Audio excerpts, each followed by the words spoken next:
भगवान विष्णु की अमृत कथा। स्वर्ग और नर्क का रहस्य।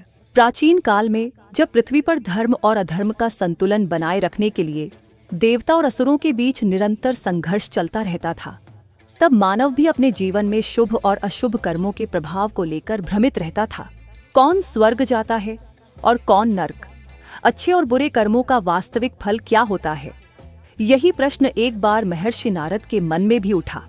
महर्षि नारद अपनी वीणा लेकर बैकुंठ धाम पहुंचे और भगवान विष्णु के समक्ष नतमस्तक होकर बोले, हे भगवान, मैंने अनेक लोकों की यात्रा की है, किंतु एक प्रश्न सदैव मेरे मन में बना रहता है कि स्वर्ग और नर्क का वास्तविक स्वरूप क्या है? कौन से कर्म मनुष्य को स्वर्ग का अधिकारी बनाते हैं और कौन से कर्म उसे नर्क की ओर ले जाते हैं? कृपया इस गूढ़ रहस्य को मुझ पर प्रकट करें।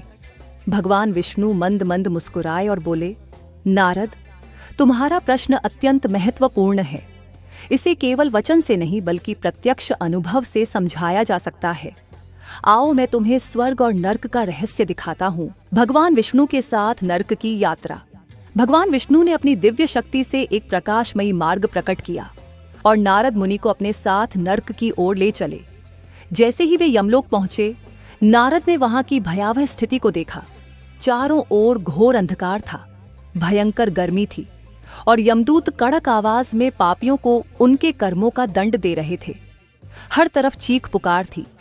नारद ने देखा कि कुछ लोग उबलते तेल में जलाए जा रहे थे, कुछ को कांटों से भरी राहों पर चलाया जा रहा था, तो कुछ को हिंसक जीव जंतुओं द्वारा दंड दिया जा रहा था। यह दृश्य अत्यंत भयावह था। नारद मुनि ने भगवान विष्णु से पूछा, हे प्रभु, ये लोग कौन हैं और इन्हें इतनी पीड़ा क्यों दी जा रही है? भगवान विष्णु बोले, नारद, ये वे लोग हैं जिन्होंने पृथ्वी पर रहते हुए अधर्म और पाप के मार्ग को चुना। इन्होंने चोरी, हत्या, छल कपट, लोभ, ईर्ष्या और असत्य के मार्ग को अपनाया। इनका हृदय कठोर था। इन्होंने कभी किसी की सहायता नहीं की। अब ये अपने कर्मों का फल भोग रहे हैं। नारद को यह देखकर अति दुख हुआ। उन्होंने आगे बढ़कर देखा कि कुछ लोग जमीन पर घुटनों के बल बैठे थे, भूखे प्यासे तड़प रहे थे, लेकिन उनके सामने ही स्वादिष्ट भोजन रखा था, फिर भी वे उसे खा नहीं पा रहे थे। प्रभु, ये क्या रहस्य है? ये भोजन ग्रहण क्यों नहीं कर पा रहे? नारद ने पूछा। भगवान विष्णु बोले, इनके हाथ लंबे और सीधे हैं, इन्हें कोहनी मोड़ने की अनुमति नहीं है। ये स्वयं खाना नहीं खिला सकते और इन्हें दूसरों को खिलाने की इच्छा भी नहीं होती। स्वार्थी प्रवृत्ति के कारण ये भूखे मर रहे हैं। नारद ये देखकर बहुत व्याकुल हो गए। भगवान विष्णु ने कहा, चलो अब तुम्हें स्वर्ग दिखाते हैं। स्वर्ग का दिव्य अनुभव। भगवान विष्णु नारद मुनि को लेकर स्वर्ग की ओर बढ़े। जैसे ही वे स्वर्ग पहुंचे, वहां का वातावरण दिव्य था। चारों ओर अद्भुत प्रकाश फैला हुआ था। देवताओं की सुरीली वाणी सुनाई दे रही थी। गंधर्व संगीत गा रहे थे। अप्सराएं नृत्य कर रही थी। वहां सुगंधित फूल खिले थे, निर्मल नदियां बह रही थी और वातावरण में आनंद की अनुभूति थी। नारद ने देखा कि यहाँ भी लोगों के सामने वही स्वादिष्ट भोजन रखा था और उनके हाथ भी वैसे ही लंबे थे जो कोहनी से नहीं मुड़ सकते थे। लेकिन यहाँ का दृश्य बिल्कुल भिन्न था। लोग प्रसन्न थे, हंस रहे थे, आनंद मना रहे थे। नारद ने ध्यान से देखा कि यहाँ के लोग अपने लंबे हाथों का उपयोग दूसरों को भोजन खिलाने के लिए कर रहे थे। जैसे ही वे सामने वाले को खाना खिलाते, बदले में सामने वाला भी उन्हें खिला देता। इस प्रकार सभी आनंद पूर्वक भोजन कर रहे थे। नारद की आंखें चमक उठीं। उन्होंने भगवान विष्णु से कहा, हे प्रभु, अब मैं समझ गया कि स्वर्ग और नर्क में अंतर केवल सोच का है। नर्क में लोग केवल स्वयं के बारे में सोचते हैं, इसलिए भूखे और दुखी रहते हैं। स्वर्ग में लोग एक दूसरे की मदद करते हैं, इसलिए वे संतुष्ट और आनंदित रहते हैं। कर्मों का प्रभाव। भगवान विष्णु बोले, नारद, यही सत्य है।